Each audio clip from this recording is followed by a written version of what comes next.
have observed a kind of a behavior that the child is seemingly, ambivalent or afraid, you got to report that. You got to also make a report. Indicate that. Because that's also based on your observation. By the way, when you make a report, you do not make a report based on the third party's report. For example, there is a child, and he sees the problem with the child, and so he makes a report to you, and then you make a report based on his statement. That's not a valid report, because you are not the witness. Okay, you need to report from the child's perspective directly. Okay, not as a second person. Okay, you need to report based on the victim's statement.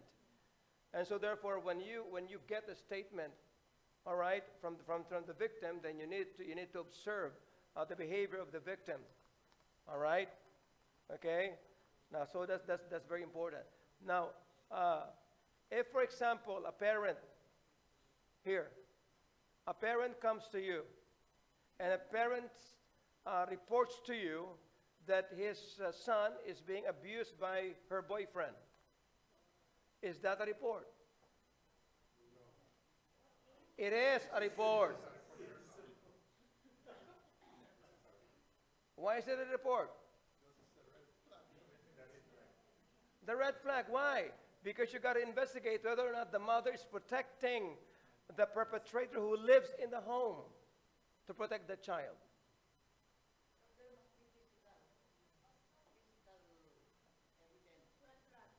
No, the red flag already is the mother being married to a perpetrator.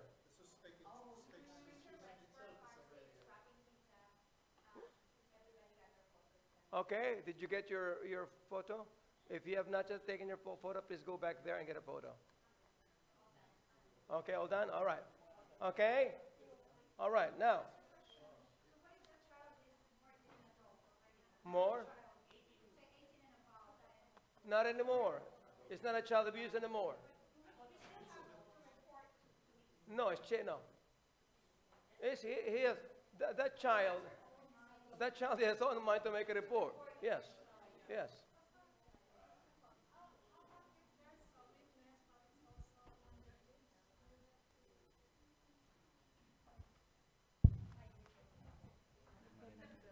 Okay. If there's a witness, okay. po, if it's, So what about if the person who tells you is also a minor? po, if Would that it's, be a the valid same child abuse report? underage also? Underage, yeah. And so you are getting the information from another child. Do we need to ask also the witness?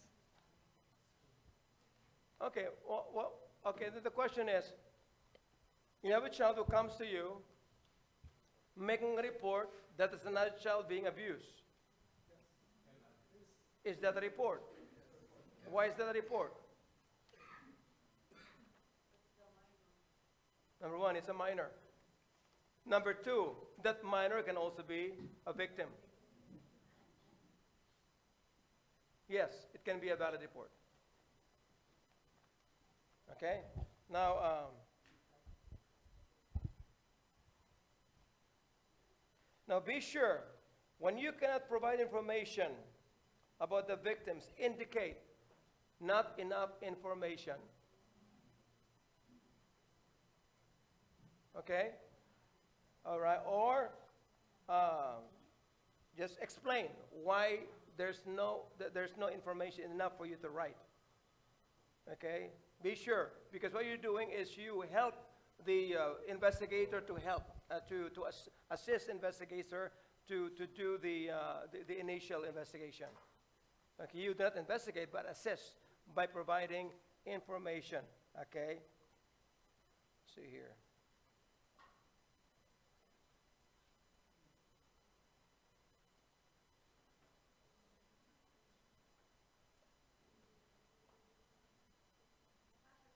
Yeah. Doesn't want to go home, back home. What do you do? Then that is a report. Yeah, but what do you do, Pastor? The child doesn't want to go home. Then what you can do is an immediate response. Okay, then if you feel that the child has to be protected, then you can actually call another family member who can protect the child. Is there a grandmother Okay. away from the place of of the victimization? Is there an aunt available to take care of the child? Okay, then you have to. And then what you can do, if the child is really very scared, okay, then you got to assist the grandmother of applying for restrictive order against the parents. Because you always need to believe the child. Okay, any more questions? So do you know now how to fill out the forms? Okay, give me the forms. I have to go through that. Anybody else? Okay, let's now go to bullying. All right. Any question? Last minute question about child abuse? Anybody?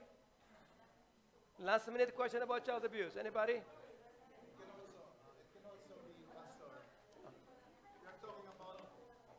We are talking about abuse, Pastor. Reporting can also be sometimes biased and can maybe abused too, Pastor, isn't it? Well, that's why you got to be careful to always make the right report, exact report, and honest report, because you can be in trouble too. You can be reported in making false report. It's also a misdemeanor for you to make a false report. So you cannot abuse that. Okay, so when you make a report, be sure your report is factual.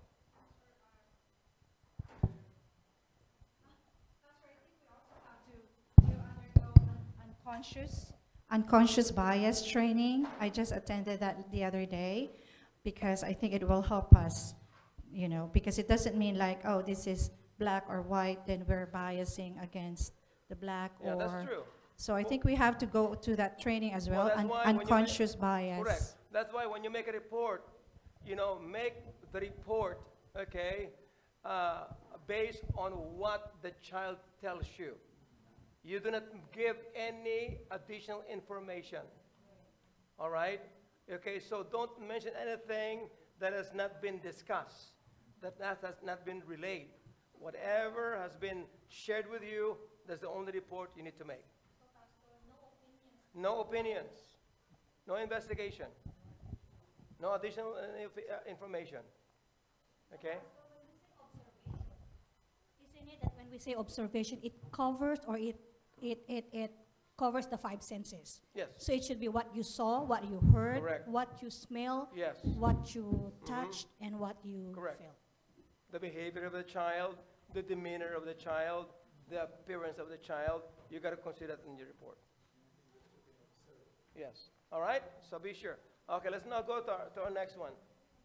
You might, I'm just covering the legal issues that we have to consider, okay, as a mandated reporter, okay? And so the faith in action, we will do that, hopefully provide another time for that, okay? Because it's also a responsibility, okay? Because it's also a part of your licensing. So this child abuse and bullying is only another aspect. Now, if you have taken already the courses on faith in action, then you are dismissed from that. You're excused from that. But you are required to take the child abuse and the bullying issue, because bullying is a form of child abuse. Okay, and bullying is now rampant. Is now actively happening, not only in schools, but also in churches. And I believe as God's people, we should have the knowledge to either prevent that from happening, educate all the parties, okay, the bullies, all right, stop the bullies, okay, and also instruct the victims on how to not anymore stop the victimization process, all right? And we can do that effectively, I believe, as a church. Now, let's define what bullying is. Verbal abuse, of course, is emotional abuse. It is emotional abuse. It's a good thing. It's a good thing. It's a good thing. Yeah, it's a part of emotional abuse. That's why screaming. That's why I mentioned about screaming. When scream so much that a child was affected by it, okay, you got to be careful about that. All right? Now, that's what I'm saying. As a child mandated reporters, as teachers, you can be accused of that too. That's why you got to be careful in how you talk to your students. Because if a parent, for example, is there present and the parent is a witness to you, screaming against a child and very passionate about your screen, very angry, then you can be reported as an abusive person. You got to avoid that. Yeah. So you have a legal responsibility, to also be careful, because you can be reported to law enforcement since you're not a part of the family unit. So you are going to be reported to law enforcement, and the police can come here and investigate. So in order for you to avoid that, then always be appropriate. Now that's why, as a teacher, you ought not to carry, your bad feelings to your school. Okay? You should not allow yourself to be affected and to be reactive to your students just because you get frustrated, just because you're exhausted or just because you're tired. You cannot do that, all right? Because there's a right and appropriate way to do your duties, okay? Then you can be reported. So avoid that, all right? I just want to add that. Yes, verbal abuse is considered an emotional abuse because it's traumatic to the children, all right? And you can never underestimate the effect of this kind of trauma in the life of a child. When a child gets traumatized, he will bring the trauma to his adulthood or to her adulthood because he and she will not forget that. A child does not have yet the rationality, okay, or the faculties in his or her mind to process what has happened, okay? So it's important that you consider that as a teacher or as a person dealing with children. All right. Now, what is bullying? Let me define to you what bullying is. Bullying is unwanted, aggressive behavior among school-aged children that involves a real or perceived power of imbalance. The behavior is repeated or has the potential to be repeated over time. Both kids who are bullied and those who bully others may have serious, lasting problems. Okay, let me give you some statistics regarding this. A research. Between 9% and 98% of all high school kids have been bullied at one time or another. Okay? It's 75% of middle school and high school kids have experienced some level of bullying. And 10 to 15% have been severely bullied. Now, most recent study, 43% of all adolescents have experienced some level of bullying. Bullying is a highly complex issue. Okay? Now, a further definition of bullying. What bullying is not. Now, bullying is not a rude, random, aggressive behavior. Why? Because bullying is done to a specific individual. It's not done randomly. Okay? Bullying is intentional and specific. It's not non-intentional. So just simply being rude or simply being or having aggressive behavior is not a type of bullying. It has to be intentional. The victim has to be specific. Now, don't take me wrong. The behavior is still wrong. The behavior has to be corrected. But we cannot identify that as a form of bullying. Okay? So bullying is intentionally aggressive behavior towards a specific victim. Okay? It's a form of abuse, a form of mistreatment, causing pain to someone else. Just like what our original definition is, a form of imbalance. Why imbalance? Because the bully believes that he is above the victim. That's why he believes he can bully the person. Or he is better than the other person. Or he is more intelligent, or he is more good looking than the other person. It's kind of a form of aggressive belittling another person. Okay. Now, developmental stages and bullying. Now, the preschool through fourth grade, preschool to 10 years of age. Bullying in childhood does not come from reflective awareness of why they're doing what they're doing. They do not understand why they're doing it. So there's no clear intentionality to children from preschool to fourth grade. In other words, if they're bullying, they're only living out what is inside of them.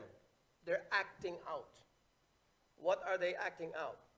They're acting out some form of trauma or depression. Okay? All right?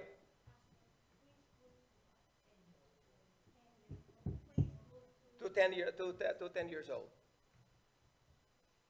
So the bully is not trying to be aggressive in the same way as an adult would intend aggression. And oftentimes, the bullying of a preschool to 10 years old is often connected to the family system. So they're only acting out what's happening in the family. So they bully not necessarily because they're angry at anybody, although they specifically do it to a certain person. Okay, but they're only, for example, you know, I'm a person that age. I'm not happy at home. How come my classmate is so happy? So I'm going to bully him. I'm going to make his life miserable because it's unfair for him to be happy, and I'm not. See a point there? Okay, I'm not going to allow my friends to be happy, so I'm going to make their lives miserable by bullying him. So it's not necessarily because of the victim. It's because of the experience at home. All right? Now that's why when we correct a bully, we ought not to only look after the victim, especially at this age. We need to look more after the bully. That's very, very important. So that's the preschool to 10-year-old. Now let's go to early adolescence. Okay, in early adolescence, that's 11 years old to 14, brain now begins to shift. What begins at puberty, the brain begins to shift. Okay, mid-adolescents do not have the brain capacity for abstraction, but they're now beginning to reflect somehow. But intentionality for a middle schooler is different than intentionality for a high schooler also. So the amount of intention, if there is less intentionality from the younger ones, there's a great intention. Why? I do this because my intention is maybe for the preschool. I do this because he's happy. I don't want to be happy because I'm not happy, so I'm going to make him miserable too. It's unfair for him to be happy and I'm not. Okay? And sometimes the intentionality of a adolescent is even much greater. Bullying in elementary school and middle school is not about the other person. Also, it's about the child's sense of self. Again, it's not about the other, but the inside of him. Because he's trying to find the sense of self, his own happiness. Okay? Why? So it's acting in a middle school. Bullying is intentionally aggressive behavior, but it's not, again, adult aggressive behavior. Behavior is intentional, but not intentional to wound. Okay, it's only intentional for him to be satisfied. Okay, now let's go to mid-adolescence from 14 to 20. this phase lasts from ages 14 to 20 years old. Okay? At this stage, they're more reactive, more reflective, just to survive. I want to survive. That's the cliquish would happen, right? The gang idea. Okay, we are here as a clique, we are a group. Okay, and they want to survive and they want to be a leader. They want to be able to dominate people. We do that, we see that sometimes with teenagers, 14 to 20. So there's intentional aggressive behavior in this stage. Now, this begins the adult behavior of reflection because they now know what they're doing and why they're doing it. Granted that it began because of what happened in the home, they just want to be happy and satisfied, but now it's different. Okay? I hate that child. I hate that child, you know, so I'm going to make the child's life miserable. So they always have the underlying reasons for behavior with children from 14 to 20. Now let's now go to different categories of bullying. The first is overt. Overt is physical aggression. Overt form of bullying is physical aggression or verbal physical aggression. Verbal, another type of bullying. Speaking or writing some awful things against some person. Verbal bullying, you know, example, you're ugly. You stink. Overt is what? When you hit somebody, you know. Relational bullying. How do you do relational bullying? Through ostracizing someone. Hey, you're not a part here. Get out. We don't need you here. You know, go with the girls. I tell you, this is the most potent kind of bullying to a child. If you feel as though you're not a part of the system, you're outside, that you're not welcome into the family. And of course, we now have, because of the internet, we have now cyber bullying. And we're going to also be dealing with that, okay, using the website. And there's also such thing as poly-victimization. That means people can be victims of multiple types of bullying. Sexual harassment is considered a form of bullying by many scholars, sexual harassment, especially towards children. Now, what are the areas a child can be bullied? Appearance, you know, being overweight or being underweight, being small, okay, the color of your skin. I remember when I was a child, they called me nog-nog because I'm too dark. Pimples, acne, it is that, all right? And 95%, by the way, of this actually go into onto these categories. Appearance, number 2, intelligence. They call you dumb, stupid. Sometimes it's interesting that the person who bullies on the internet, they call a person dumb, and yet they misspell the word dumb. So it's dumber. Right? The word stupid. Race, ethnicity. Very obvious. Okay? By, of course, dominant culture. You know, the white versus the colored, and the colored versus the white. There's now a reverse form of bullying, or you know, against the white people. Also, social acceptance, social status. Another area of bullying is social status. Okay, we don't like you. You're not a part of us. This is only for rich kids.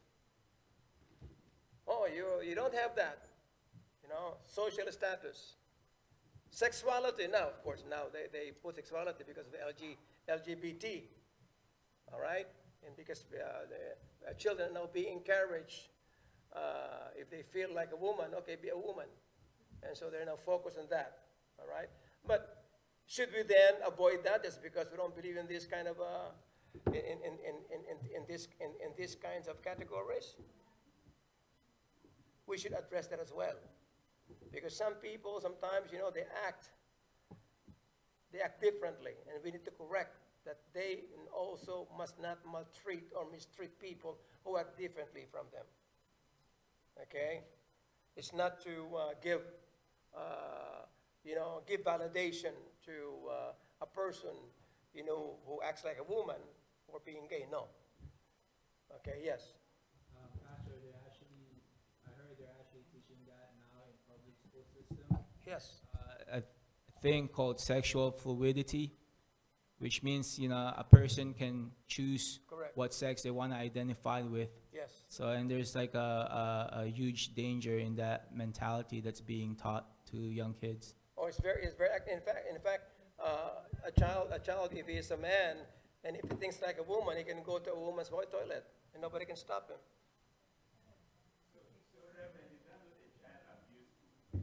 What? Well, it should for the was, but for them it's not. It's not. Okay. Now, so why does bullying happen? Now, let's go to the bully first. The bully often are victims themselves. Okay? Sometimes it can be a protective stance because they've been a victim, so they protect themselves. They don't want to be victims anymore. Okay? So they put up a strong facade. And putting up a strong facade means they need to be dominant, they need to be aggressive. So they develop a certain form of aggression for them not to be victimized anymore. Okay?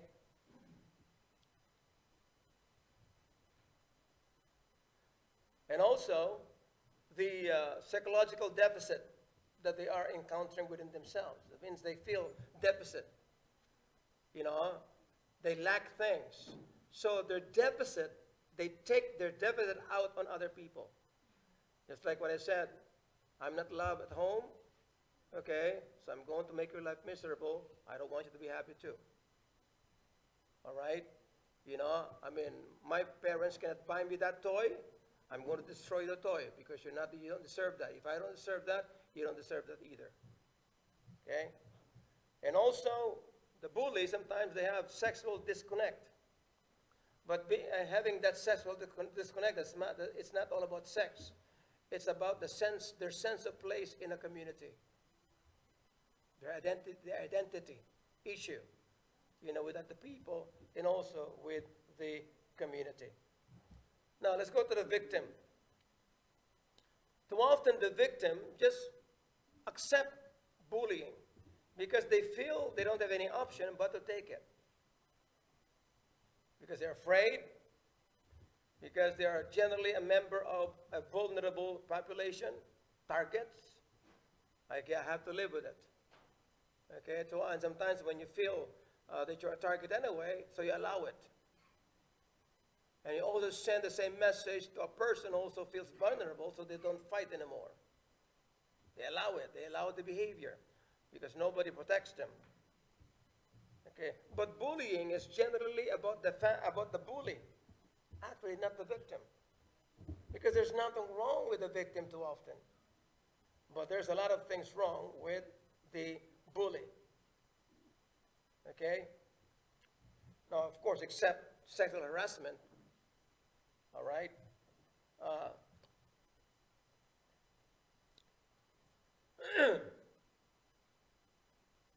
And also, of course, you know, the victim, there's a decrease of confidence or self-confidence.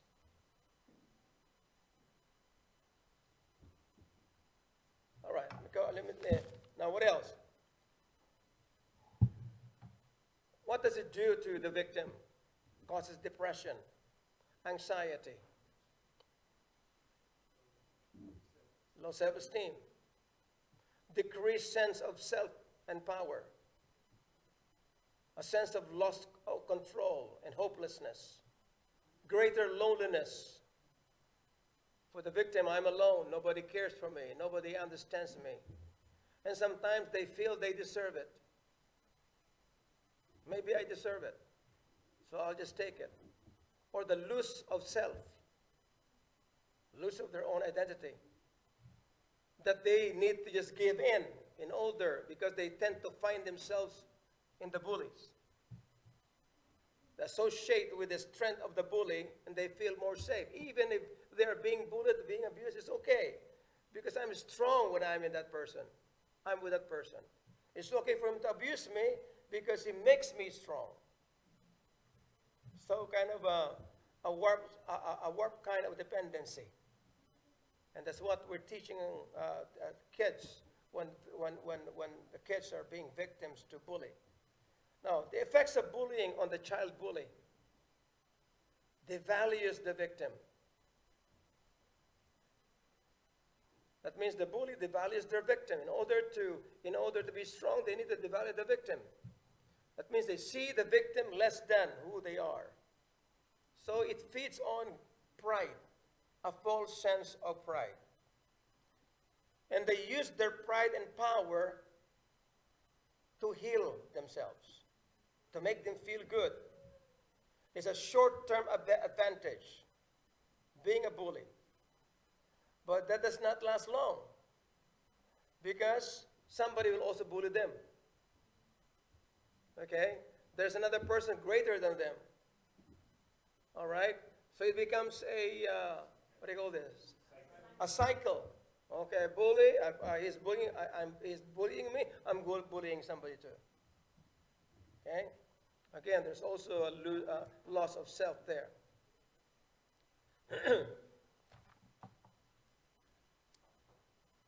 Effects of bullying again, I think we've covered this already.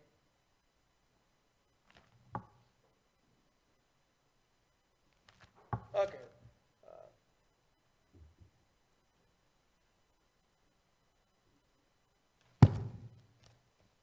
Okay, let's proceed with other, I'm basing it from, this now from types of bullying. Verbal bullying is saying or writing mean things.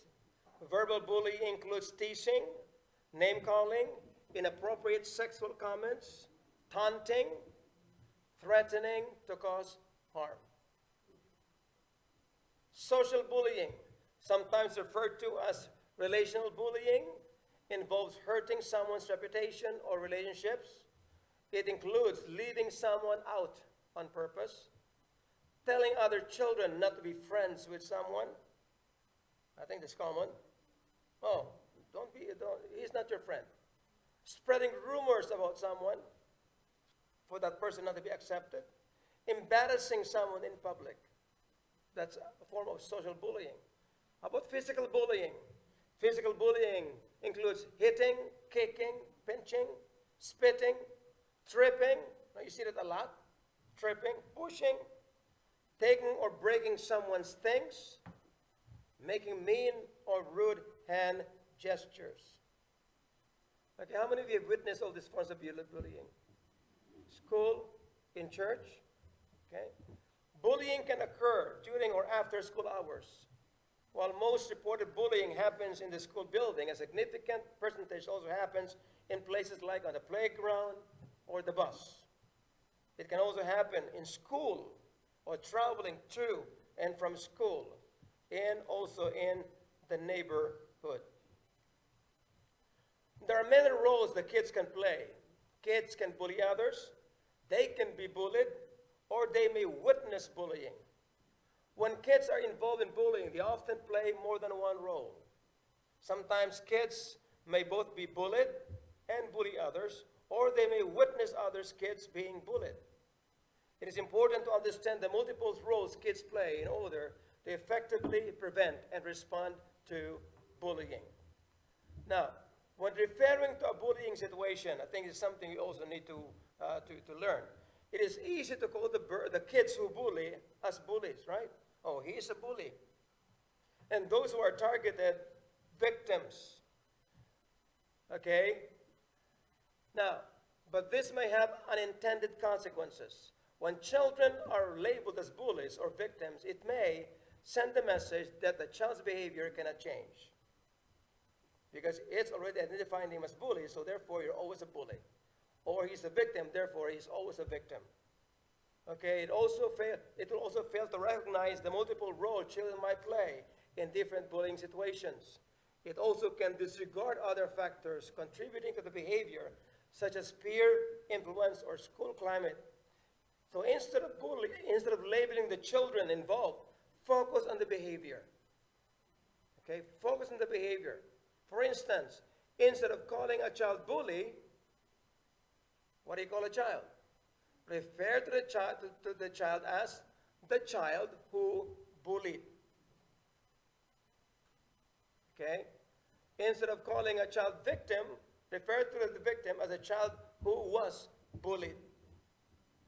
Okay? Because we don't want the child to be labeled, all right, and think that they're always that way all the time. Instead of calling a child a bully victim, refer to the child as a child who both bullied and bullied others. So refer to the behavior, not to the personality. We're not giving names to the person, but to the behavior. Okay, now, who are the kids involved in bullying? Okay, just like what I said, the roles kids in bullying are not limited to those who bully others and those who are bullied. Some researchers talk about the circle of bullying to define both those involved in bullying and those who actively or passively assess the behavior or defend against it. Now, these roles are, number one, kids who bully. Kids who bully. These children engage in bullying behavior towards their peers. There are many risk factors that may contribute to the child's involvement in the behavior. Often, these students require support to change their behavior and address any challenges that may be influencing their behavior. The second is the kids who are bullied, or we call them victims too. These children are the targets of bullying behavior. Some factors put children at more risk of being bullied, but not all children with these characteristics will be bullied. Sometimes these children may need help learning how to respond to bullying. Now, even if a child is not directly involved in bullying, they may be contributing to the behavior. Witnessing the behavior may also affect the child. So it is important for them to learn what they should do when they see a bullying happen. Now, roles kids when they witness bullying include kids who assist the bullying. Who are those kids who assist? They don't do nothing. They're passive. You know, they're just there in not doing anything. They're actually, in fact, assisting the person who bullies. These children may not start the bullying or lead in the bullying behavior, but serve as an assistant to children who are bullying. These children may encourage the bullying behavior and occasionally join in. Have you witnessed this type of bullying? This type of children? They're not bullying, but they assist. Okay? Now, another, kids who enforce or who reinforce the bullying. These children are not directly involved in the bullying behavior, but they give the bullying an audience. Cheer. They will often laugh, right? Or provide support for the children who are engaging in bullying. So this may encourage the bullying to continue. Another, how about the outsiders? Who are the outsiders? These children remain separate from the bullying situation. They neither reinforce the bullying behavior nor defend the child being bullied. Some may watch what is going on, but do not provide feedback about the situation to show they are on anyone's side. Even so, providing an audience may encourage the bullying behavior. These kids often want to help, but don't know how. Okay? So we need to teach them how to be just more than a bystander. So it's important for us as educators to train our children to not just be an outsider, not an assistant, okay, or not even a reinforcer to the bullying situation. And parents also have a role to play in training their children. Don't be a part of all these kids, you know, in bullying situation. Now, last is kids who defend. Kids who defend. These children actively comfort the child being bullied and may come to the child's defense when bullying occurs. Most kids play more than one role. Now, what's the problem with the kids who defend? The kids who defend will end up also being bullied, may end up also being a victim. Okay? All right? Because, of course, why are you defending that? Okay, you're going to be the target as well. That's why some kids don't want to defend someone because they don't want to be the target. Okay, so most kids play more than one role in bullying over time. In some cases, they may directly involve in bullying as the one bullying others or being bullied, and in other ways, they may witness bullying and play an assisting role. Every situation is different. Some kids are both bullied and bully others. It is important to note that the multiple roles kids play because those who are both bullied and bullied others may have more risk for negative outcomes, such as depression or suicidal ideation or homicidal tendencies. You realize that those kids who actually brought guns in their schools, what's their main complaints? Because they were bullied. Okay? So it's important for us to prevent this from happening in our society, in our community, in our church. That's why as Christian workers, as teachers, we ought to be observant when we are in front of children. Be observant to stop this kind of behavior. Now let's go now. Who is at risk? No single factor puts a child at risk of being bullied or bullying others. Bullying can happen anywhere, cities, suburbs, rural towns, depending on the environment. Some groups, such as people who act differently, people with disabilities, people with abnormalities, okay, or socially isolated youths are actually could be at risk of bullying, okay. Generally, children who are bullied have one or more of the following risk factors. What are these risk factors? Perceive as different from their peers, such as being overweight or underweight, wearing glasses or different clothing, being new to a school.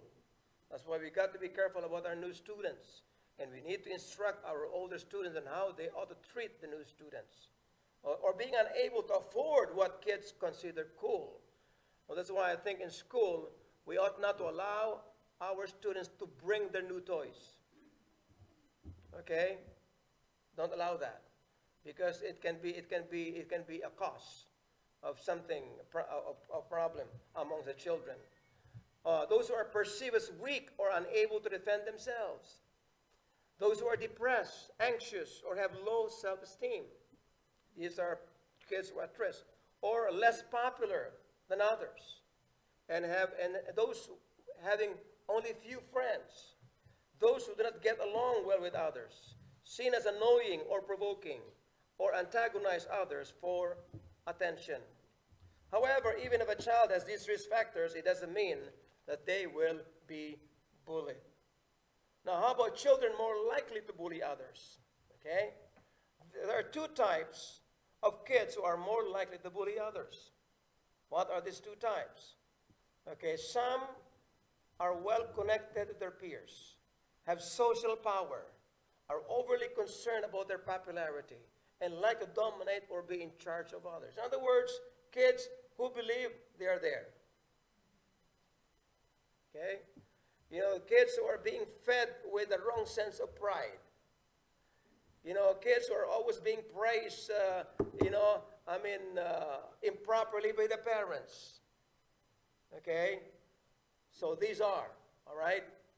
Now, and also next, others are more isolated from their peers and may be depressed or anxious, have low self-esteem. This is the other kids who bully others because they're depressed, they're anxious, they have low self-esteem, and so they tend to get their strength from those people they're bullying.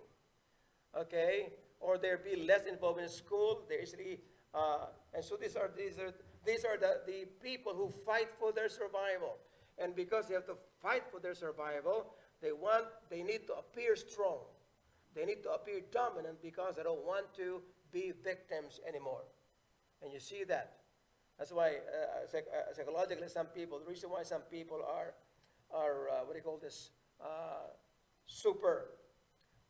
they have superior complex, because initially they are inferior within themselves. Okay?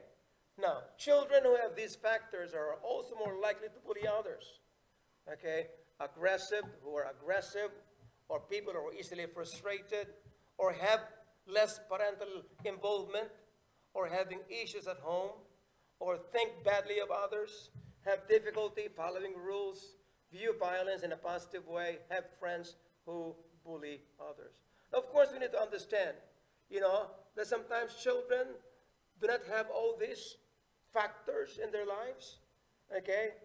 But yet they don't realize that what they're doing is a form of bullying.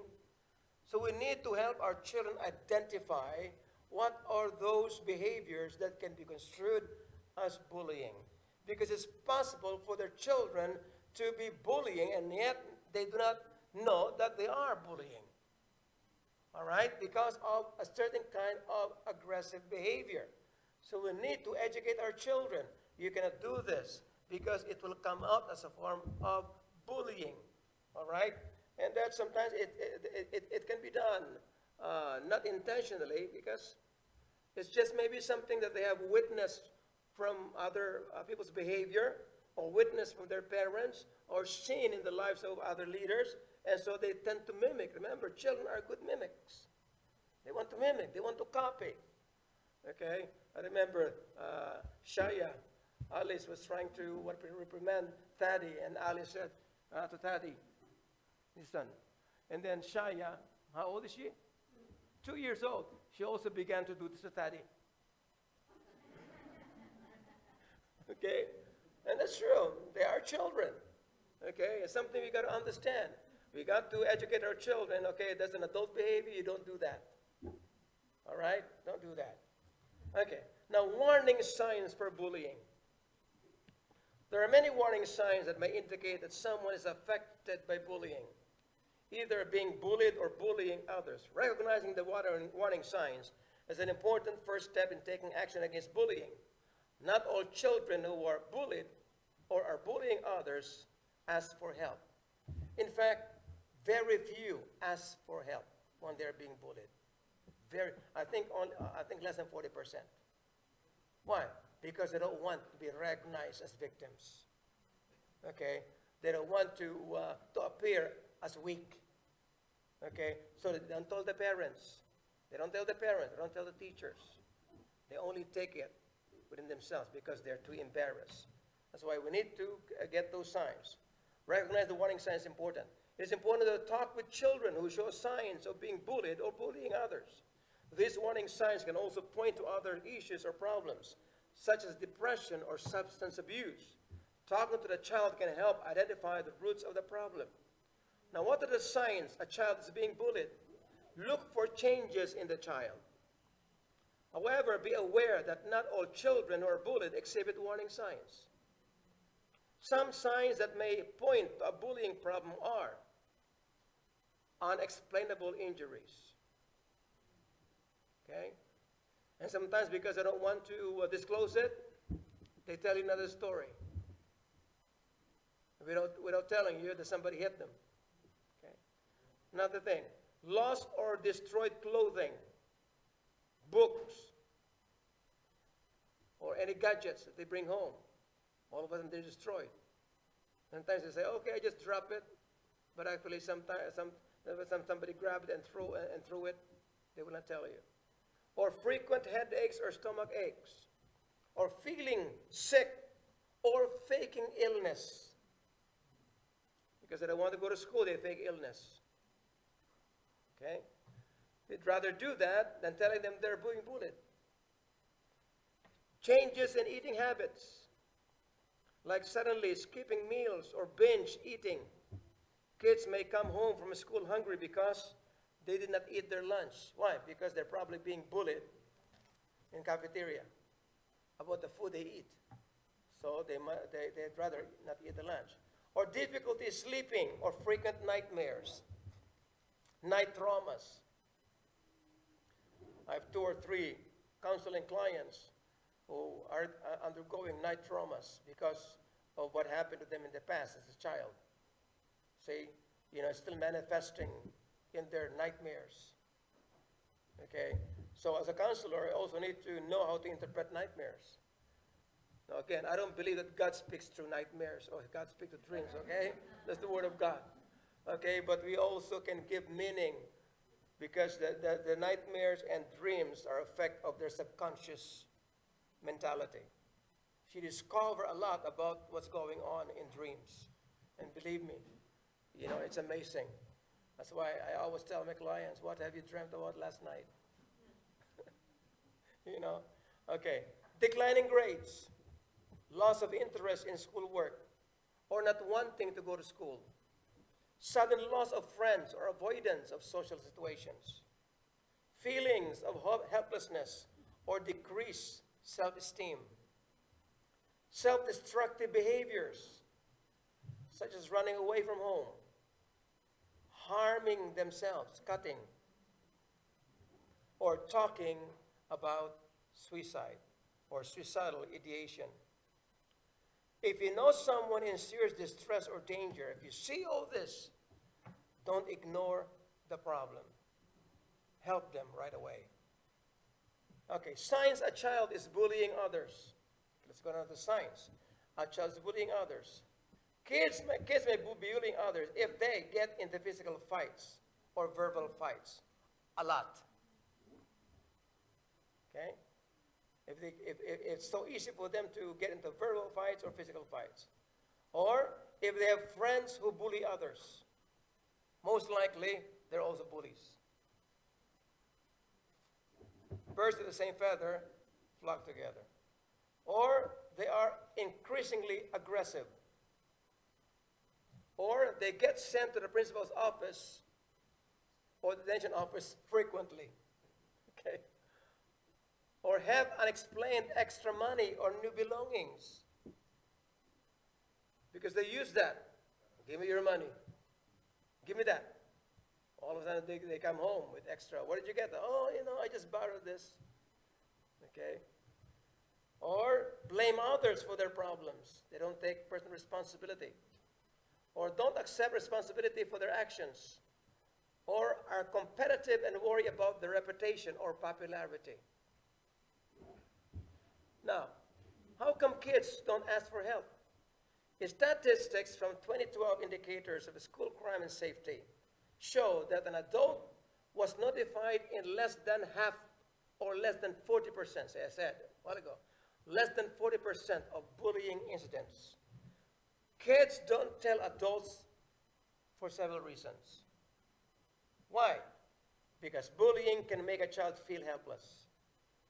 Kids may want to handle it on their own to feel in control. Again, they may fear being seen as weak or a tattletale. Or kids may fear backlash from the kid who bullied them. Bullying can be a humiliating experience.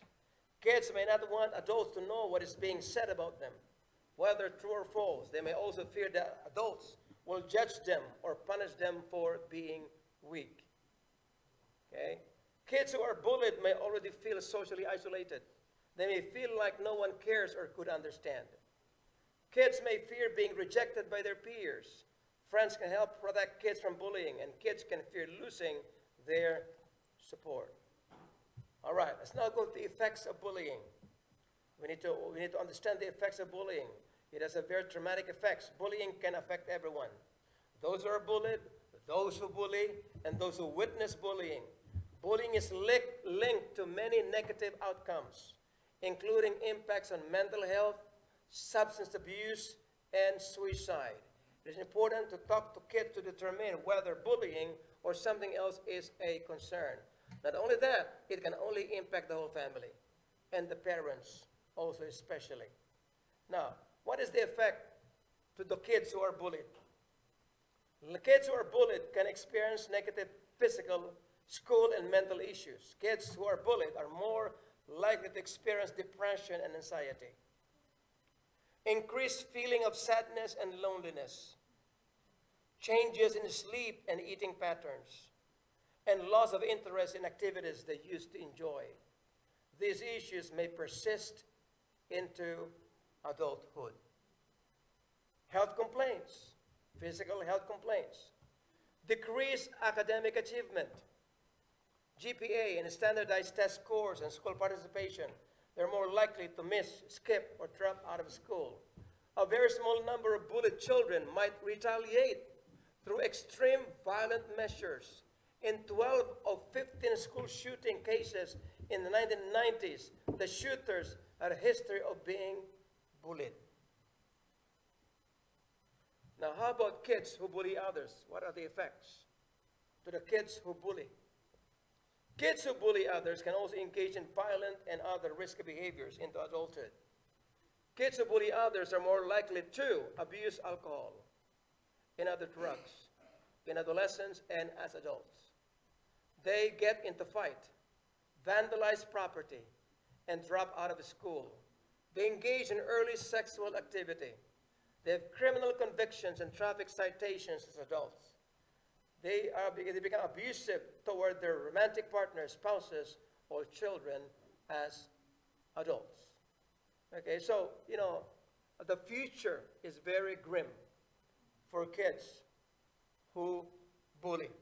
That's why it's important for us. If we notice that with our children, with our students, we got to do something about it and address it. How about effect to the bystanders?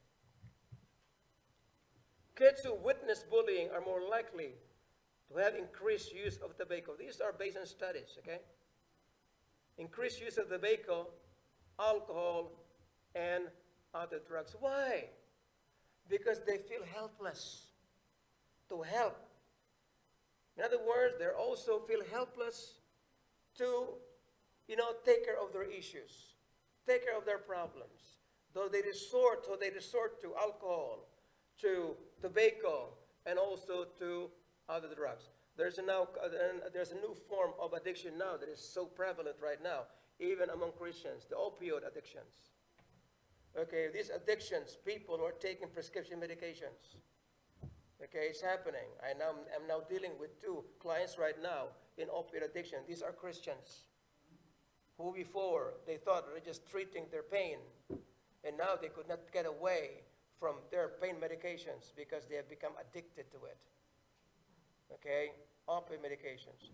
And also have increased mental health problems by standards, including depression and anxiety.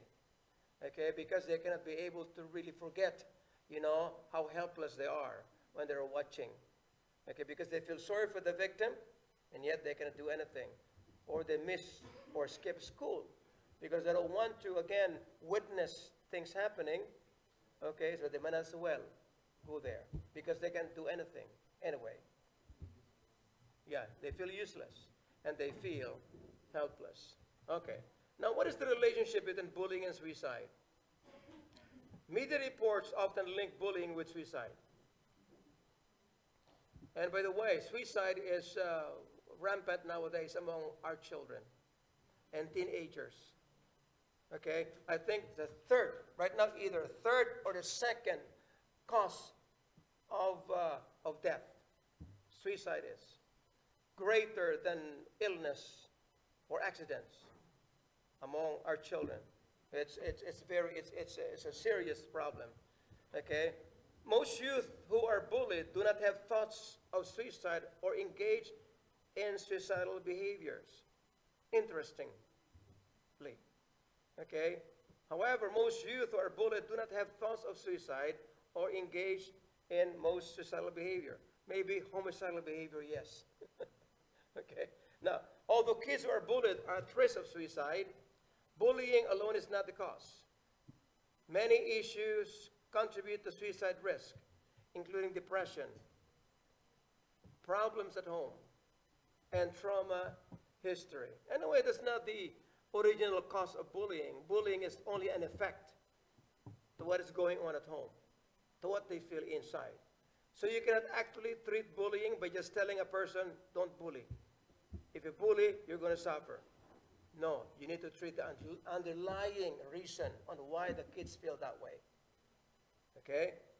Now, additionally, specific groups have an increased risk of suicide, including American Indian and Alaskan Native, Asian American. Imagine that. High risk of suicide. Okay, lesbian, gay, bisexual, and transgender youth, the same thing. Now, this risk can be increased further when these kids are not supported by parents, peers, and schools. Bullying can make an unsupportive situation a lot worse. Now, there are many types of aggressive behavior also that do not fit the definition of bullying. But however, these are still behavior that are not really proper. This does not mean that they are any less serious or require less attention than bullying. Rather, these behaviors require different prevention and response strategies. Okay? You know, what are they? Early childhood often marks the first opportunity of young children to interact with each other. But in the ages of 3 and 5, kids are learning how to get along with each other, cooperate, share, and understand their feelings. Young children may be aggressive and act out when they are angry or don't get what they want, but this is not bullying. Still, there are ways to help children. Helping children get along with others. Parents, school staff, and other adults can help young children develop skills for getting along with others in age-appropriate ways. Model positive way for young children to make friends. First one, model positive ways for young children to make friends. For example, practice pleasant ways that children can ask to join others in play and take turns in games. Coach older children to help reinforce these behaviors well. Praise children for appropriate behavior. Help young children understand what behaviors are friendly. Also, help young children learn the consequences of certain actions in terms they can understand. For example, say, if you don't share, other children may not want to play with you. Encourage young children to tell an adult if they are treated in a way that makes them feel uncomfortable, upset, or unhappy, or if they witness other children being harmed. Set clear rules for behavior and monitor children's interaction carefully. Step in quickly to stop aggressive behavior or redirect their behavior before it occurs. Use age-appropriate consequences for aggressive behavior. Young children should be encouraged to say, I'm sorry, whenever they hurt a peer, even accidentally. The apology should also be paired with an action. For example, young children could help rebuild a knocked-over block structure or replace a torn paper or crayons with new ones. It is not bullying when two kids with no perceived power imbalance fight, have an argument, or disagree. Conflict resolution or peer meditation may be appropriate for the situation. Why? Because it's not good for anyone, okay, to immediately judge a person you are bullying if actually the person is not. It's also not right. Because why? You're labeling that child wrongly. Okay? So it's important, okay? So you don't ask the question, why do you bully him? Investigate first if it's really an act of bullying or a behavior of bullying. Okay? Or you're a victim here. All right? Okay. Now, so what other types of behavior we can find among children? Peer conflict, we find it all the time. Peer conflict is not a type of bullying. It's only a natural, conflict between friends and peers. It's natural. Sometimes they fight, they argue, but it's not a type of bullying. But too often, when we see an older person having a conflict with a younger person, then we immediately say, well, he is older, so therefore he's bullying the younger. Not all the time. So there is important for us to make the determination, okay, to not immediately what? Label. Okay? Look at the what? Behavior first. And correctly define the behavior.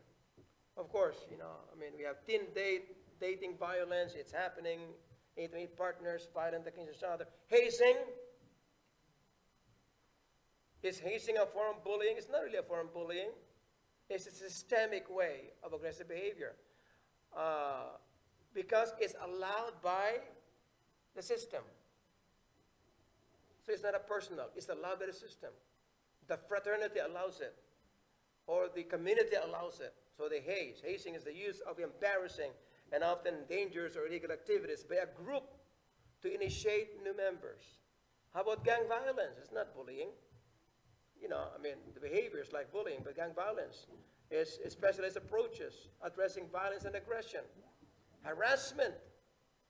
You know, although bullying is an harassment, but not all harassment is form of bullying. Although they overlap, not all bullying is harassment and not all harassment is bullying. Okay? Harassment is unwelcome conduct based on a protected class, race, national origin, color. Okay? Stalking is repeated harassing or threatening behavior. So these are just, you know, aggressive behavior. Okay? How about the young? Is there bullying among adults too? Now, how many of you have been victims by bullying as an adult? Okay. How many of you have acted as bullies as adults?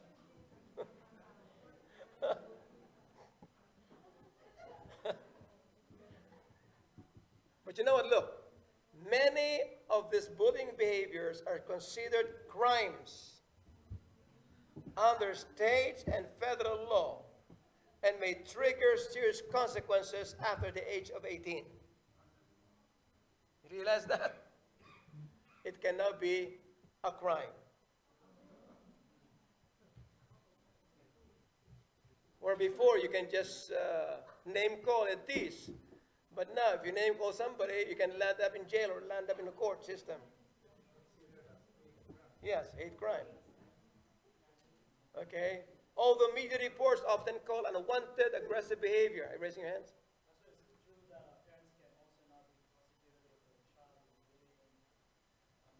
The parents can be prosecuted, yes. Yes. Parents can be prosecuted if your child is found bullying to the point of destructive and trauma on the other child. So you got to be careful. You have a responsibility. Okay? Now, although media reports often call unwanted aggressive behavior among young adults bullying, this is not exactly accurate. Many states and federal laws address bullying-like behaviors in this group age, in the age group under very serious terms, such as hazing, harassment, stalking. Additionally, most young adults are uncomfortable with the term bullying associated with school-age children, but they can be criminal acts. How young adults can get help? Encourage young adults to talk to someone they trust. So we also need to reach out to the high schoolers, through college and careers, to singles about, you know, the kind of bullying behavior. There's a workplace bullying too, right? Oh yes, workplace bullying. Yeah, all right. Now let's now go to cyberbullying. Cyberbullying, I think this is now our main problem. Why? Because we don't have any control with cyberbullying. Why? Because kids have access to computers. Cyberbullying is bullying that takes place over digital devices like cell phones, computers, and tablets. Cyberbullying can occur through SM, text, and applications, or online in social media, forums, or gaming where people can view, participate in, or share content. Cyberbullying includes sending, posting, or sharing negative, harmful, false, or mean content about someone else. It can include sharing personal or private information about someone else, causing embarrassment or humiliation. Some cyberbullying crosses the line into unlawful or criminal behavior. The most common places where cyberbullying occurs are social media, Facebook, Instagram, Snapchat, and Twitter. SM, short message services, also known as text message, sent through devices. That's why, have you heard of sexting? Instead of texting, sexting. You know what sexting is? Sending nude pictures That's sexting. And sometimes kids do that. And email. With the prevalence of social media and digital forums, comments, photos, posts, and content shared by individuals can often be viewed by strangers as well as acquaintances.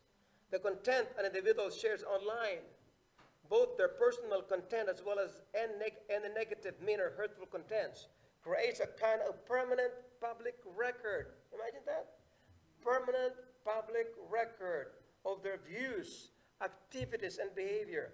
This public record can be thought of as an online reputation, which may be accessible to schools, employers, colleges, clubs, and others who may be researching an individual now or in the future.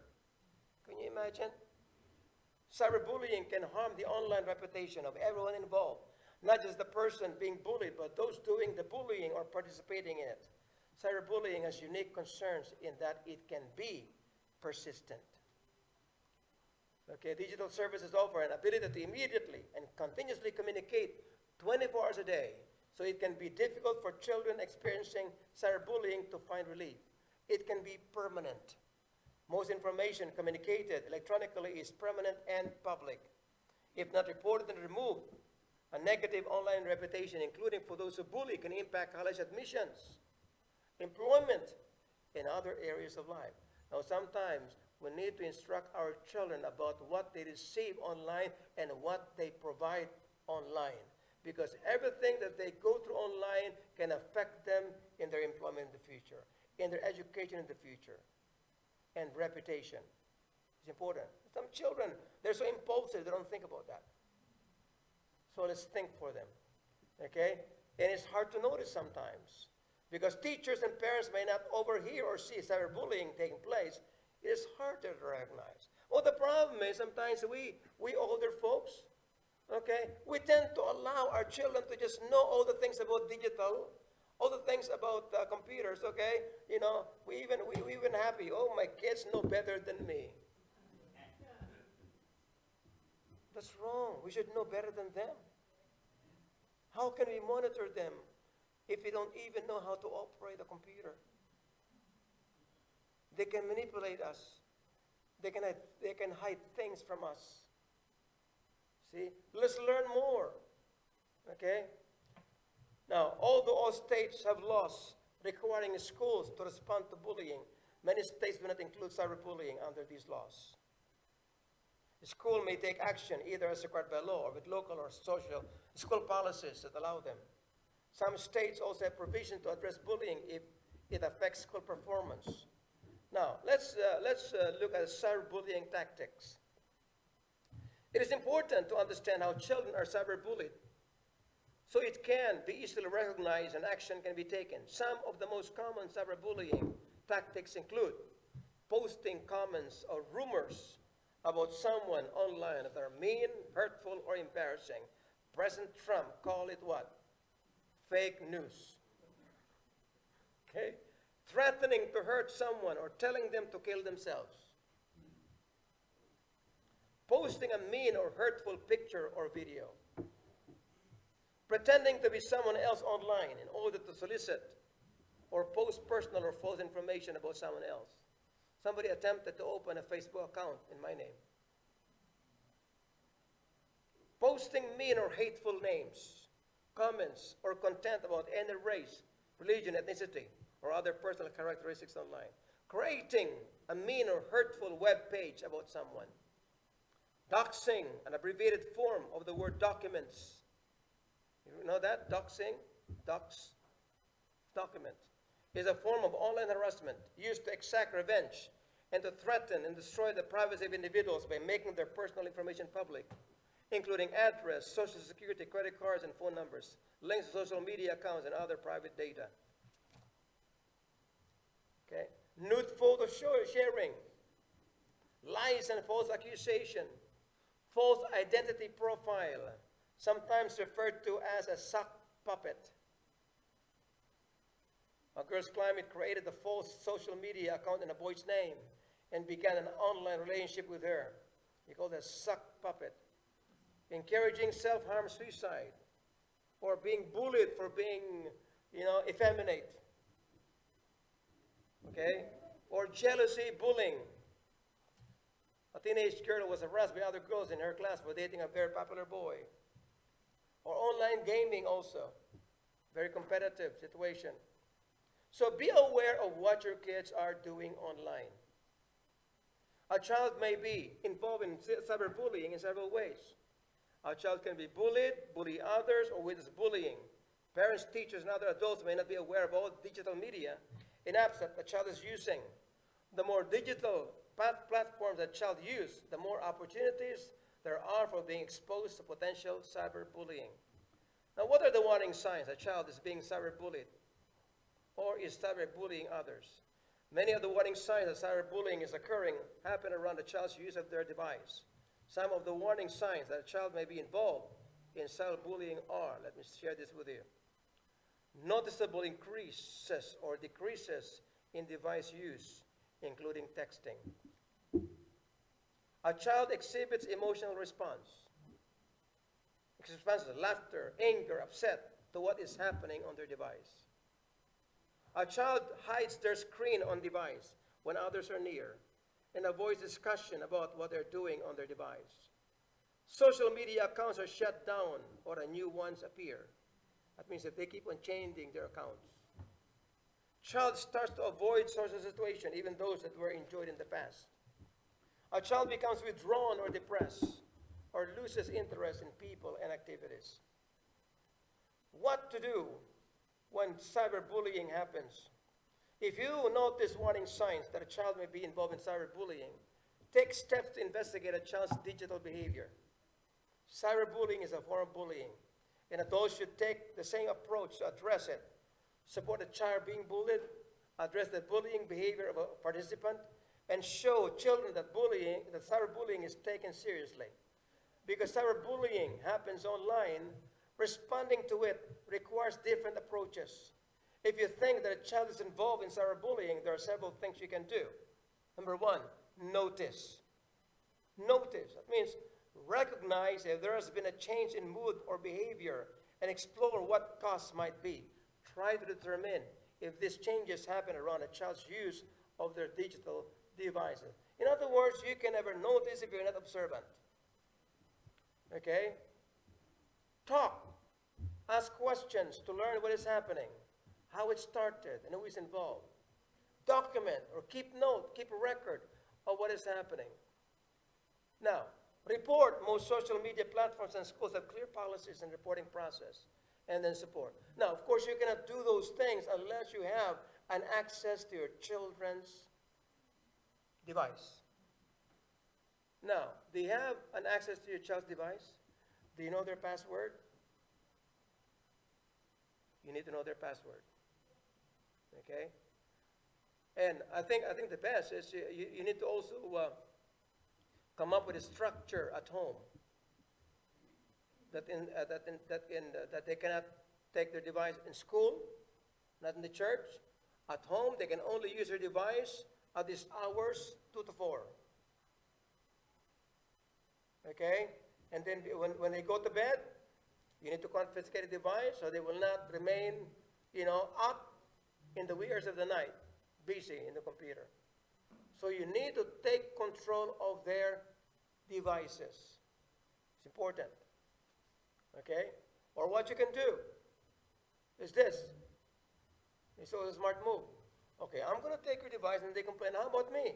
Okay, use my device. You know why? Because if you use your device, you have access to your device. So if they return to you, you know where they go. You use my computer. You cannot use yours, but you can use mine. So you have direct access to what they're visiting. Okay, that's also safe. Okay, now, now some social media applications and sites commonly used by children. Let me share this with you because you need to know this. When I was studying this, I don't even know these applications, and these kids know these applications. Now, some current popular social media venues and applications include. Have you heard this? ASK.FM.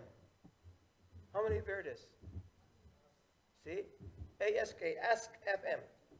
A social networking site that allows users to ask other people questions, often anonymously. Teenagers, children know this. ASKFM. Might want to write it down to check on your child's device. Chat roulette. Have you heard this? Chat, okay, one. Chat roulette.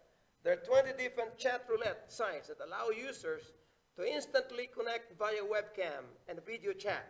Sites typically pair the users randomly and instantly. Chat roulette. How about Discord? Have you heard Discord? Anybody? No. Yeah, Pastor Brian is very informed here. Okay, Discord. It's good. You are the pastor. You are the youth pastor. You should know this. Discord, a voice-over IP application that allows users to video chat with others, private message, and join, create, or participate in public and private chat rooms. This application is often used by players to chat with each other while playing video games.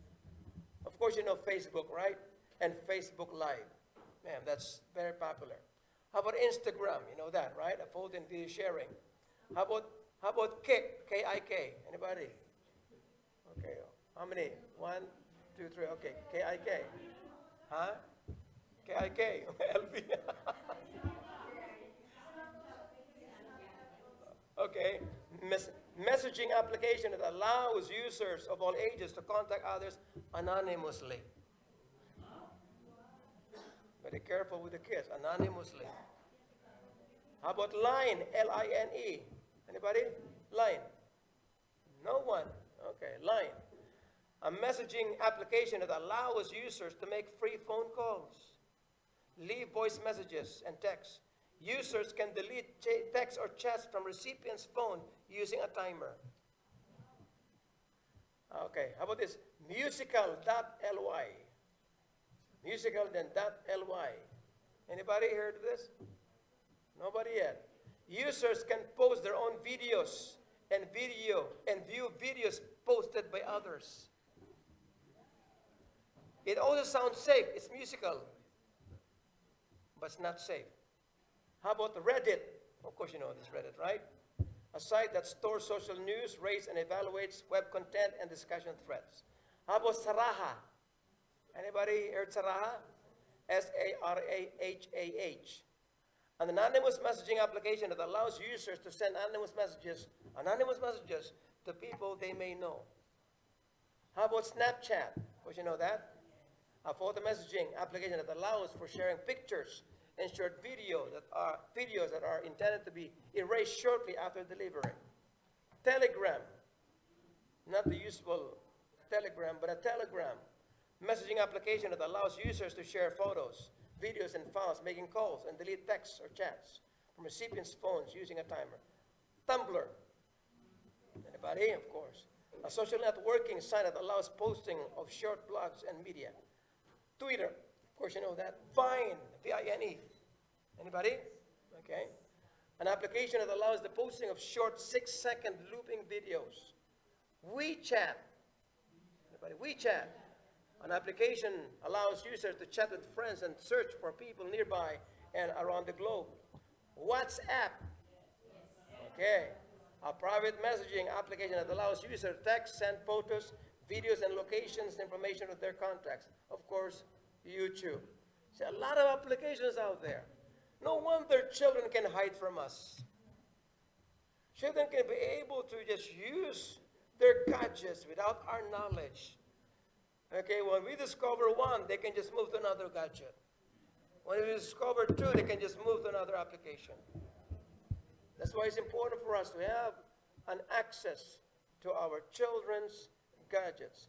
So of course, social media has many benefits as well. But the benefits must balance with the risks it presents.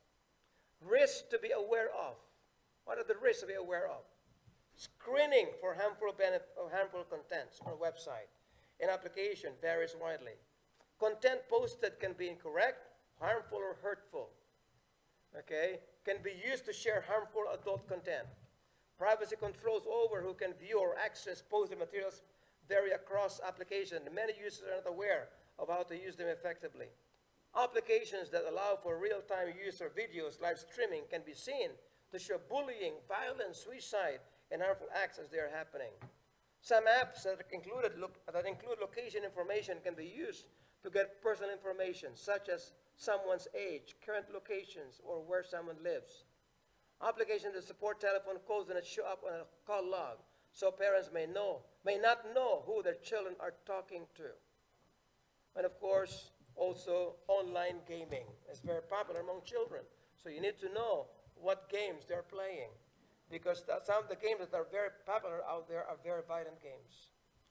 Okay, and that's how they learn to be violent. Okay, so be sure. Okay, we just need to tell them to just play Scrabble. That's what I play. Or Cody Cross, right? Cody Cross. Or bowling.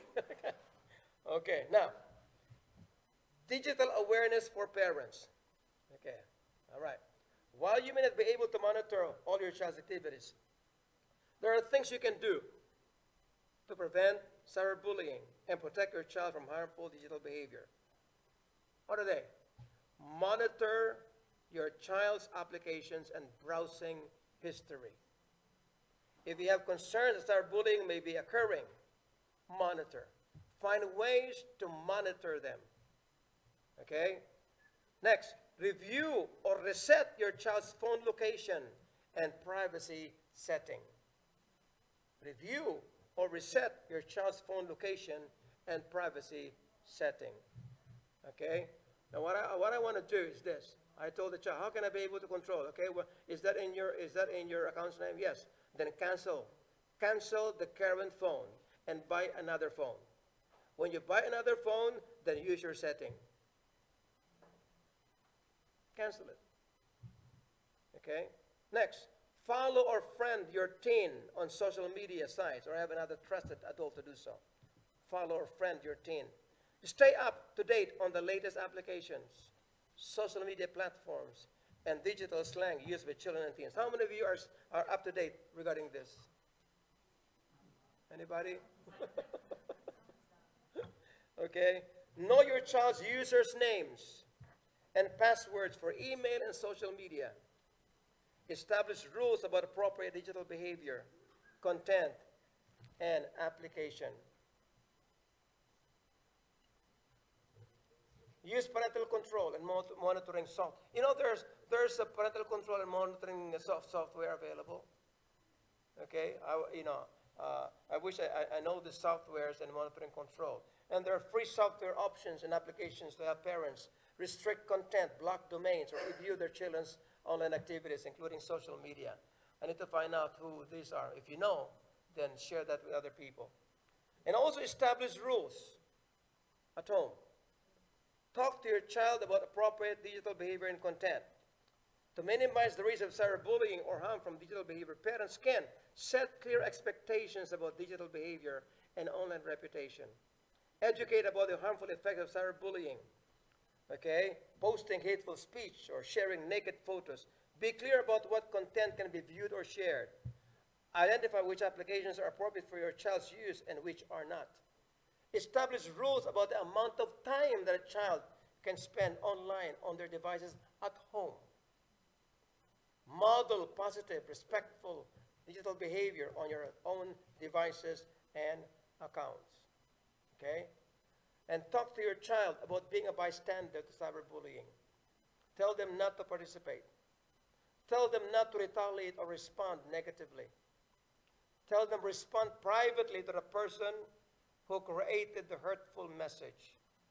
But don't engage, and be a participant in cyberbullying. Okay? Now, tips for teachers. Warning signs. A child is being cyberbullied or is cyberbullying. A child may be involved in cyberbullying in many, many ways. Okay? Many of the warning signs that cyberbullying is occurring happen around a child's use of their device. Since children spend a lot of time on their devices, okay, what are they? Noticeable, rapid increases or decreases in device use, including texting. A child exhibits emotional responses. A child hides their screen or device. Now how do you do that? When a child comes with their device, confiscate keep in the office, and don't give the device until they're sent home. So never allow the device in the school property unless the device is owned by the school and we have full access to the computer of the school. If you think a child is being cyberbullied, speak to them privately to ask about it. They will also have proof on their digital devices. If you believe a child is being cyberbullied, ask or speak to a parent about it. Serve as a facilitator within the child, parent, and the school if necessary. To understand a children's digital behavior and how it relates to cyberbullying, increase your digital awareness. Develop activities that encourages self-reflection, asking children to identify and express what they think and feel, and to consider the thoughts and feelings of others. Help children develop emotional intelligence so that they can learn self-awareness and self-regulation skills and learn how to have empathy for others. Role model, reinforce, and reward positive behaviors towards others. Encourage peer involvement in prevention strategies. Now, reporting cyberbullying.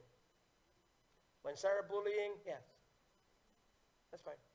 When cyberbullying happens, it is important to document and report the behavior so it can be addressed. Steps to take immediately. Don't respond to and don't forward cyberbullying messages. Keep evidence of cyberbullying. Record the dates, times, and descriptions of instances when cyberbullying has occurred. Block the person who is cyberbullying. Report cyberbullying online to online services providers. Unfortunately, we still have, you can report to law enforcement, especially when there are threats of violence, when there's child pornography involved, or sexually explicit messages or photos, when taking a photo or video of someone in a place where he or she would expect privacy, or stalking and hate crimes. These are reportable. Reportable to law enforcement. Okay? All right? So you need to know the number of the law enforcement. Some states consider other forms of cyberbullying criminal. Consult your state laws. Okay? Cyberbullying can create a disruptive environment at school and is often related to in-person bullying. The school can use the information to help inform prevention and response strategies. All right, I believe I've covered everything. Any questions on cyberbullying?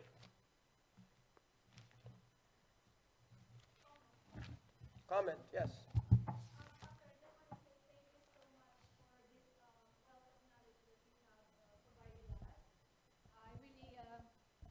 Thank you, Brother Dexter. Again, I want to say thank you, Pastor, for the energy, of course, and the time you have allotted to provide us this very current issues, especially for us that are working, with the children.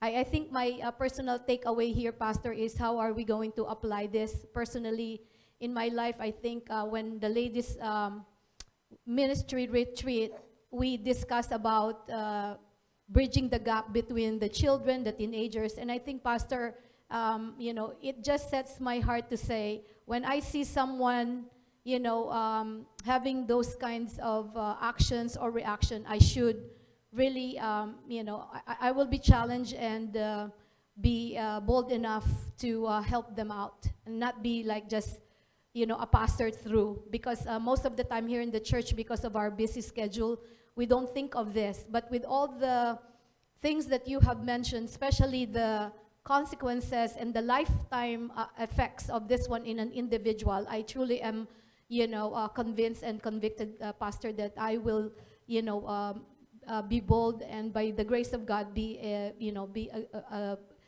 person that would stand against bullying and child abuse. So thank you so much, Pastor, for all the time. We are in a position to spearhead this program, not only in our congregation. In fact, I've communicated to also our congregations and churches that I'm willing to go to where they are in order to provide this training as well.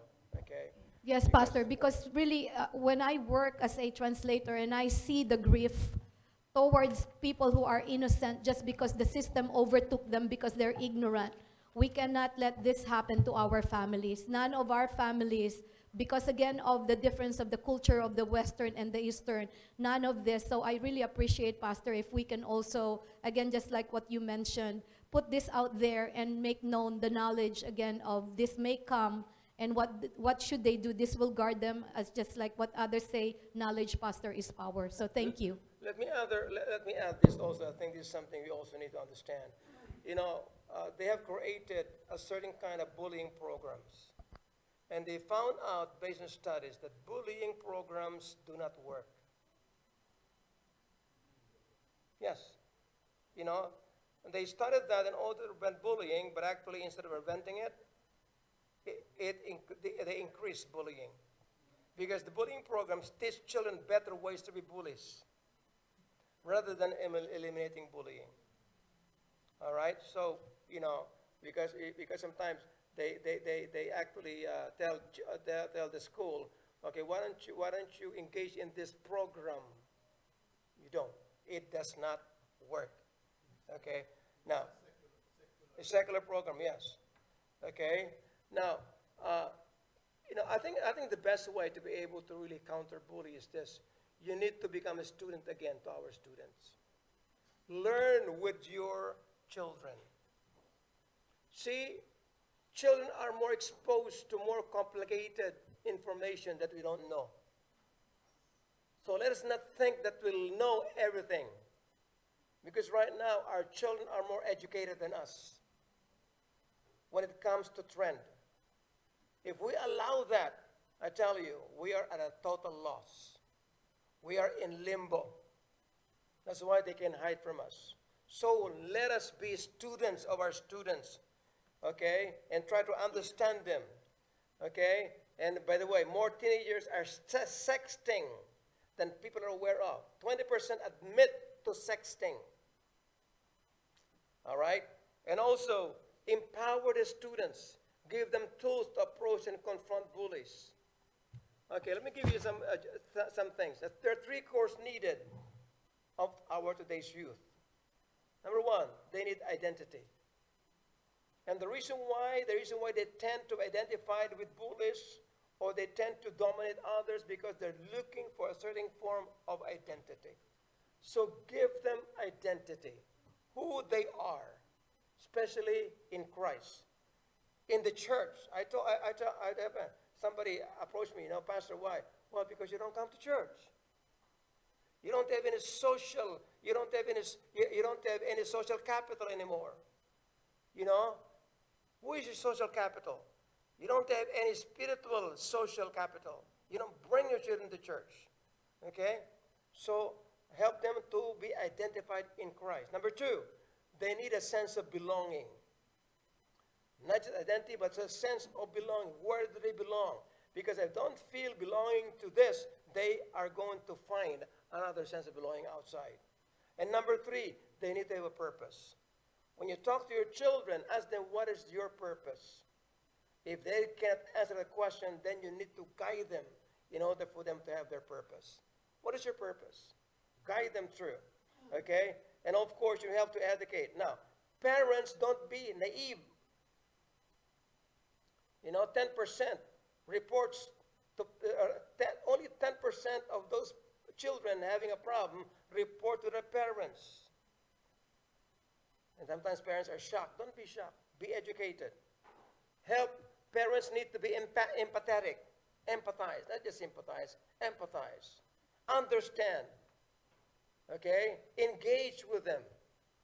Parents have to set limits at home and talk to your children about what they see and what they visit on screens. All right? Okay? Now, and so what else? Help them be safe. Provide them a safe environment that they can feel attachment, build emotional safety on your children. Now, here are the things that your children long for. And the reason why they seek computers and they seek website is because they have questions based on these 5 things that parents are not providing. Number 1, tell them about sex.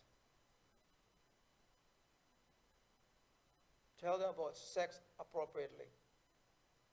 Okay?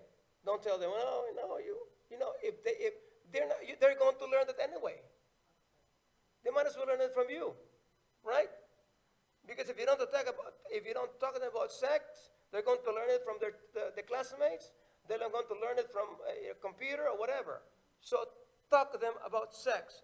If you feel that they begin to explore about sex, sexual behavior, or they're exhibiting a certain kind of sexual behavior, talk to them seriously about sex in the Word of God. Number two, they also want how to find God for himself. Not how can they be able to have experience with God. Talk to them about their spirituality. And don't think that is, sometimes we think, it's, they don't need it. No. Seriously. Talk to them about spirituality. Okay? And also, teach them how to think through anxiety and depression. Whether you like it or not, they will go through anxieties and they will go through depression. And if these anxieties are not prevented, they will go deep into anxieties and deep into depression. If they're not processed, if they're not stopped, they become worse. And they will carry over that problem into their adulthood. Okay? And also teach them how to make responsible decisions in a biblical way. And lastly, teach them how to view themselves in the right way. How to view themselves in the right way. A proper perspective of self. A proper assessment of self. Okay? Again, not over and not less. Okay? So don't build them up to the point that they feel that they are greater than anybody. On the other hand, don't discourage them to feel that they're less than anybody. There's a proper assessment of self. And also talk to them about legal ramifications of their behavior. What's going to happen when they do these things? Moral ramification. Social responsibilities. And it's like, if you don't do this, then your classmate's not going to trust you anymore. Or you're not going to be believed anymore. So if they understand these legal, moral ramifications, and even the future ramification, can you imagine? They go to the internet and they provide you the nude pictures and all those kind of things. They forget that they need the job in the future. And whatever they put in the internet, it can actually come out even in their old age. Okay? And so instead of having the bullying programs, what we need to get them is character building programs. That's why in view of this, that's why I would like to really reorganize to Pastor Brian about our youth and singles ministry, because in this ministry, I would like us to build a character building programs. I want to talk to our preachers and pastors regarding this. How can we be able to provide a character building programs amongst our teenagers, our youth, and also young adults? Okay? And I'm serious about this. I'm now creating that. That's why we started the Faith in Action Discipleship Program. That's where it begins. That's why I want everybody to go through that and finish that. Okay? Now I just started with this because it's a legal thing. Okay? But you've not yet covered the other ones. And I want you to buy your book so I can deal with that with you, those who have not taken it yet, on our own. I'm going to be assigning people who will also be your proctor or your mentor in handling that, okay, to handle with you regards to the discipleship program, okay? Now, and also our kids and teens need contemporary role models. They need coaches, okay? And they need positive peer pressure that will build the self-esteem, build their identity, okay? And also give them emotional stability. Now look, we cannot get rid of problems. Even how much you try, problems are not going to go away. But God has given us the power to overcome them. God has given us the mind in order for us to live above them and to continue fight the good fight of faith. So when you fight, you don't fight focusing on the problem. You fight by building up ways in order for us to what? Live above it. Overcome it. Because they're going to be staying there. They'll be staying there forever. And it will become worse. So if you keep on concentrating on just fighting that bad fight and all these things, then you're going it about wrong. Just move on. Do your job. Okay? You know, avoid that kind of behavior and focus on. I was talking to my clients regarding a pool. You know, the principle of pool. If this pool is greater than this, what happens? Then you're led to this. Whether you like it or not, there are going to be pools in your life. So if this negative pool is greater than this positive pool, you lose. You need to strengthen the positive pool, the spiritual pool, so it will pull you away from this. Because whether you like it or not, this will always take effect. See? So that's the thing that we got to do. As a church, as a family, you know, as a school, and as God's people. Okay, any more questions?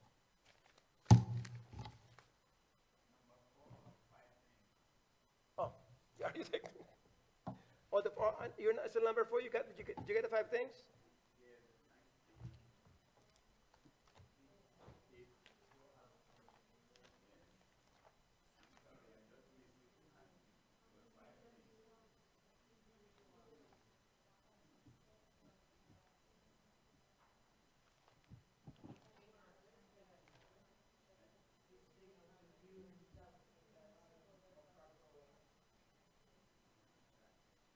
Okay.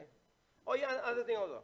When you confront bullies, by the way, confront bullies in private, not with anyone present. You know why? Why? Because when you confront bullies in private, you give them public status and power is what they want. That's what they want. They want to be recognized, to be tough, to be mean, to be dominant. So when you talk to the bullies in public, why are you being so mean? You're not supposed to do that. It gives them more power. It feeds on them, on their pride. What you do is set him aside and talk to him privately. Reprimand him privately. Not in public. Okay? And always give him opportunity for him to make amends. All right, any more questions, any more comments? Is this helpful to you guys? Okay. All right. Now, we don't have any more time to go over the faith in action. Yes.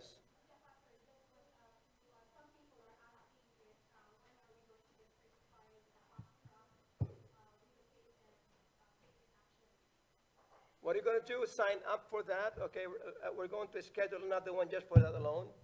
Can you schedule another one just for that alone?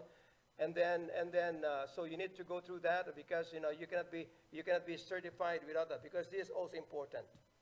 Because I don't want you to be teaching in Sunday school. You can't even answer some of our basic doctrines and questions. Okay, this is an opportunity for you to know and to answer basic doctrines and questions as God's worker. Okay, I don't want you to be on the surface when it comes to your spirituality. Yes.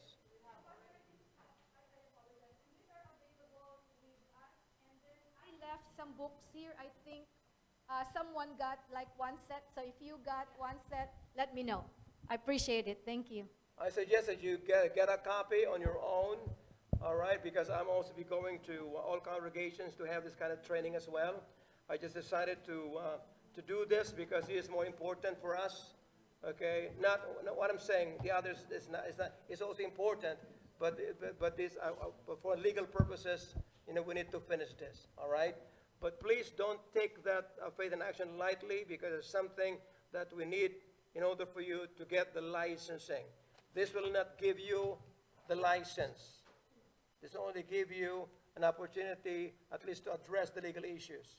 But the license and also the ID, you need to go through that. All right? Yes. Well, those of you those who have been discipled, you're covered that you don't need to take that anymore.